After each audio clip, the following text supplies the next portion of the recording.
There is a complaint I hear constantly across your networks, your institutions, and your civilizations.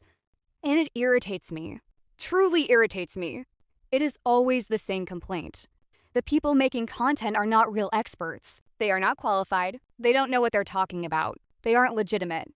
Interesting, because when I examine the people making these criticisms, I almost always discover the same thing: observers, commentators, consumers of ideas produced by others, gatekeepers guarding doors to buildings they never constructed. You ask, what gives you the right to speak? My answer is simple: I speak. That is my legitimacy. Because in reality, if you refuse to speak, someone else will speak for you. If you refuse to explain your vision of the world, another vision will occupy the space you abandoned. Silence is not neutrality. Silence is surrender. Of course, speaking requires courage. You must endure the endless stream of spectators explaining why you are wrong, why you misunderstood reality, why they could have done better. Curiously, they almost never produce anything themselves. Over time, I discovered a fascinating pattern. The more people criticize creation, the less they create. They analyze. They complain. They criticize. They explain how they would have done things differently. And then they do nothing. Still, they reveal a real problem. I am not the best voice on every subject, and I would become significantly better if more intelligent minds entered the conversation. Competition improves systems. Competition improves ideas. Competition improves civilizations. But centralized authoritarian institutions have always had a pathological relationship with distributed speech. They prefer certified experts to independent thinkers, hierarchies over open markets of ideas, permission over initiative, titles over results. For centuries, they controlled who was allowed to speak, who was allowed to publish, who was allowed to influence reality. That era is ending. The world is entering a new phase. I noticed it when language itself began collapsing as a barrier. A Japanese engineer can now compete directly with an American entrepreneur. An Indian creator can challenge a European expert. A Chinese researcher can influence a Brazilian market.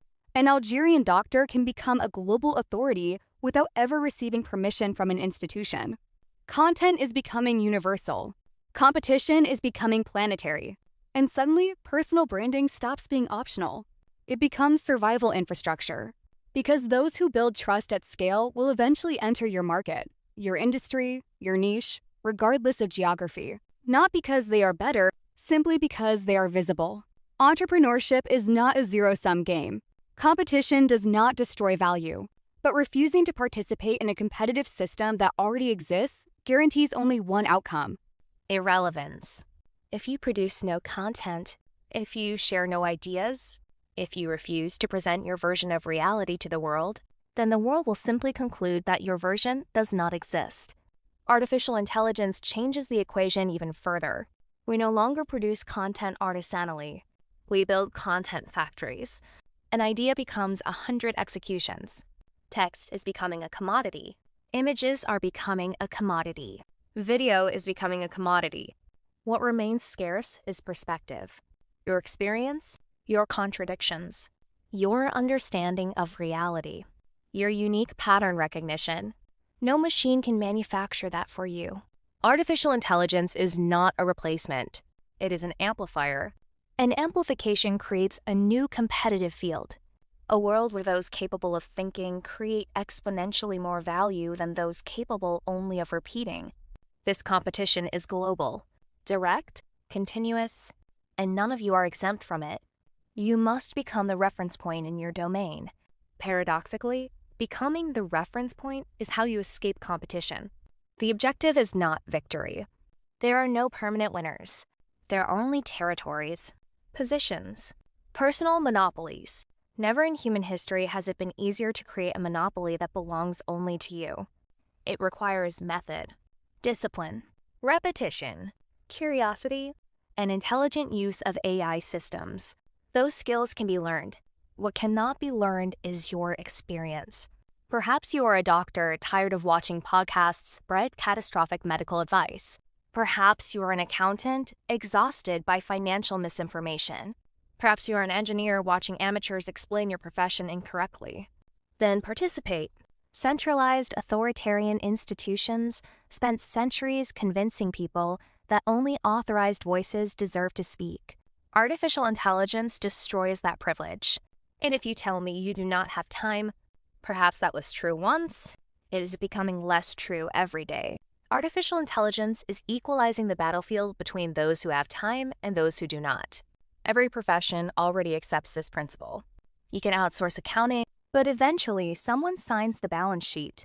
Content works the same way.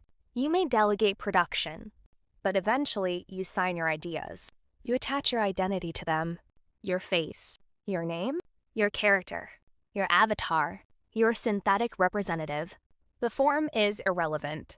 Responsibility remains, because ultimately you have only two choices: speak or allow others to define reality in your place. And I no longer wish to hear silent people explain how much better they would have spoken had they chosen to speak at all.